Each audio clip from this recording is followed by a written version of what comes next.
O Fantástico está de volta e traz novas denúncias contra Ítalo Santos.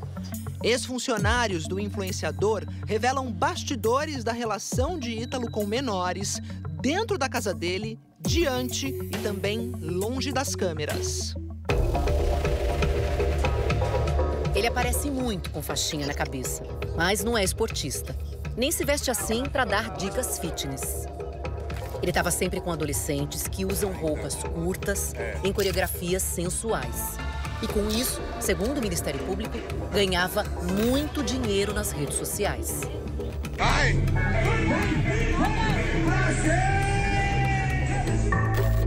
Esta semana, a festa sem limites do influenciador Ítalo Santos chegou ao fim.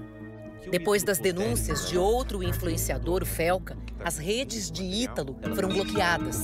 Ítalo e o marido, Israel Nata Vicente, foram presos na última sexta-feira.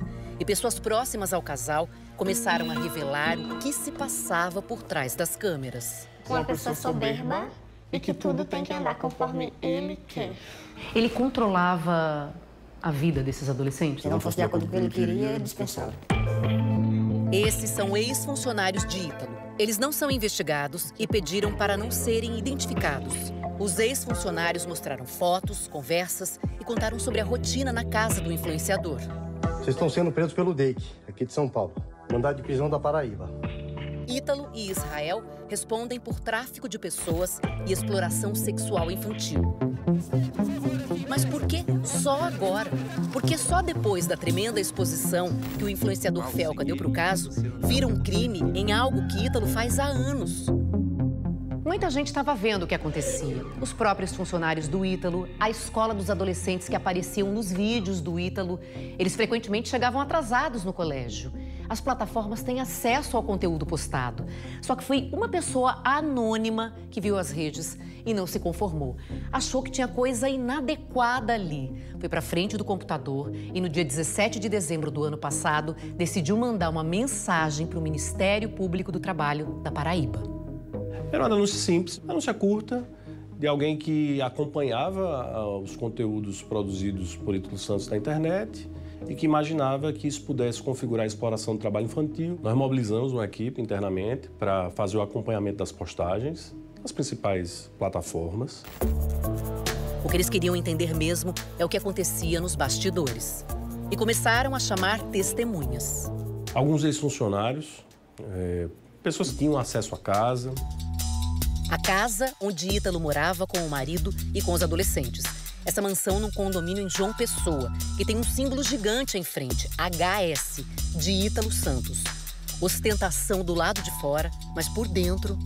Eu via a casa totalmente cheia de lixo e ficava durante 3 dias, 4 dias, 5 dias.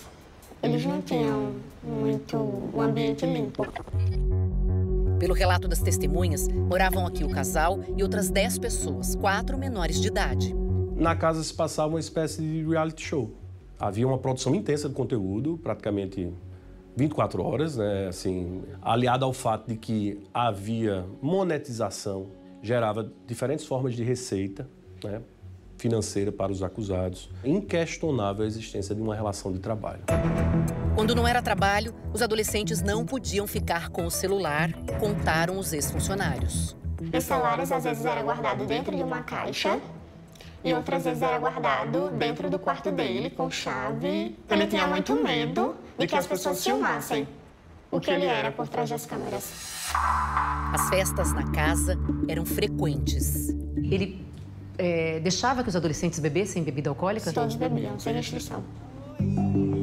As investigações revelaram que uma das adolescentes, menor de idade, chegou a ficar grávida enquanto estava na casa de Ítalo e perdeu o bebê.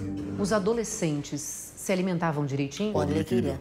E só poderia comer quando ele acordasse. Era só quando ele realmente deixava. Tinha uma rotina de acordar, dormir direito? Não, era noite, em claro. Inclusive, já teve filmagens que ele fez que as crianças estavam indo para a escola e após desligar as câmeras, elas não iam para a escola. Em depoimento ao MP, uma outra ex-funcionária diz que Ítalo é negligente com a saúde dos adolescentes, que eles vivem em regime de cárcere privado, não saem de casa sozinhos, não têm vida social, vivem como propriedade dele. Estabelecemos contato com a coordenação de 2 escolas. Alguns depoimentos indicaram situações pontuais em que os adolescentes ficaram muitos dias afastados do ambiente escolar, cerca de 40 ou 50 dias fora de João Pessoa. Não parece adequado. O que eu percebi foi uma tentativa de naturalizar a situação. Em depoimento, a coordenadora de uma das escolas informou que os adolescentes diziam que se atrasavam por causa das gravações. Em 2020, o Ministério Público Estadual abriu uma ação civil para apurar a frequência escolar de um deles. Mas depois que Ítalo cumpriu algumas medidas de proteção ao adolescente, o caso foi arquivado. Em nota, o MP disse que, naquela época, a medida não teve caráter criminal. Agora, além do Ministério Público do Trabalho, Ítalo está sendo investigado pelo Ministério Público da Paraíba e pela Polícia Civil.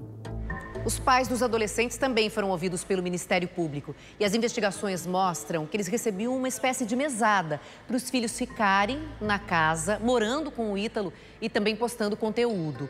O pagamento variava entre R$2.000 e R$3.000. Em depoimento, uma das mães diz que não sabe se a filha ganhava mesada e que não considera que ela trabalha para Ítalo.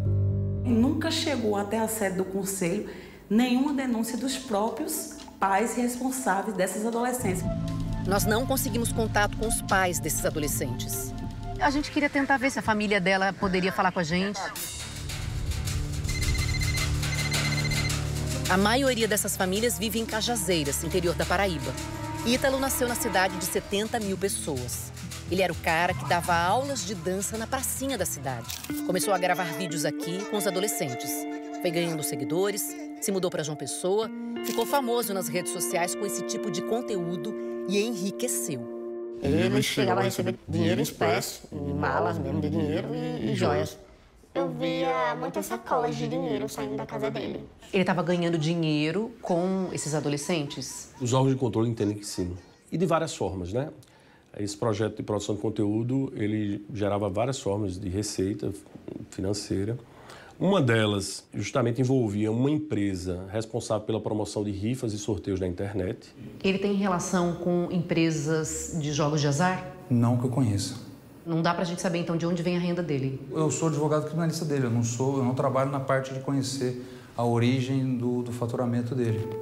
Fato é que Ítalo construiu uma mansão em Cajazeiras, que vivia com carros de luxo na garagem.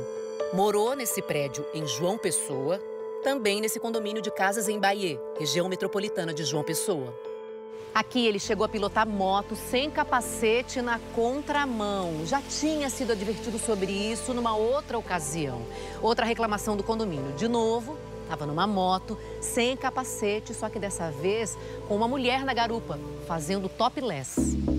Nesse último condomínio, segundo a polícia, tem o registro de uma das vans de Ítalo saindo pela última vez no dia 13, com objetos de valor, documentos e equipamentos eletrônicos. Pouco antes da polícia chegar para cumprir o mandado de busca e apreensão.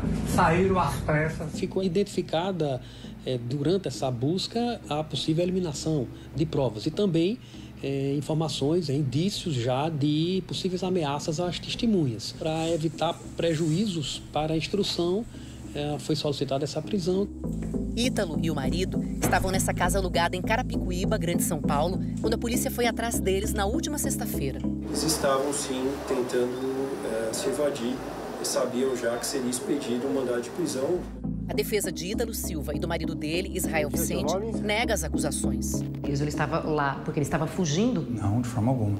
O Ítalo estava de férias em São Paulo. Se os fatos causam indignação, é uma outra abordagem para a situação, mas prendê-lo por conta disso me parece um exagero tremendo. A ideia de exploração sexual que foi pintada, acho que ela transborda da realidade muito. E não há como negar que há uma exploração, essa erotização. E mais, o fato de haver ali monetização, não é? Isso é suficiente para caracterizar um quadro de exploração sexual. E o tráfico humano, nesse caso? Quando você tem o aliciamento em outra cidade, o deslocamento, o alojamento, a gente pode pensar na configuração também de tráfico de pessoas, né? Se ele já faz isso há anos, por que uma punição só agora? Eu acho que isso alerta a gente para a importância do papel da sociedade com as denúncias, né? Nós entendemos que as plataformas têm falhado nesse dever de cuidado, nessa diligência. Agora, em nota, as plataformas disseram que removem conteúdos sensíveis de crianças e adolescentes logo que são identificados e que as contas de Ítalo e do marido dele foram banidas. O TikTok afirmou ainda que isso aconteceu em 2023, agora em 2025, e que o conteúdo dele não era monetizado. O YouTube disse que a monetização de Ítalo tinha sido suspensa antes por repetidas violações às diretrizes para anunciantes. O Instagram informa que não permite que contas que publiquem conteúdos com crianças sejam monetizadas. Mas as redes sociais não responderam por que as contas de Ítalo ainda funcionavam antes da denúncia de repercussão nacional.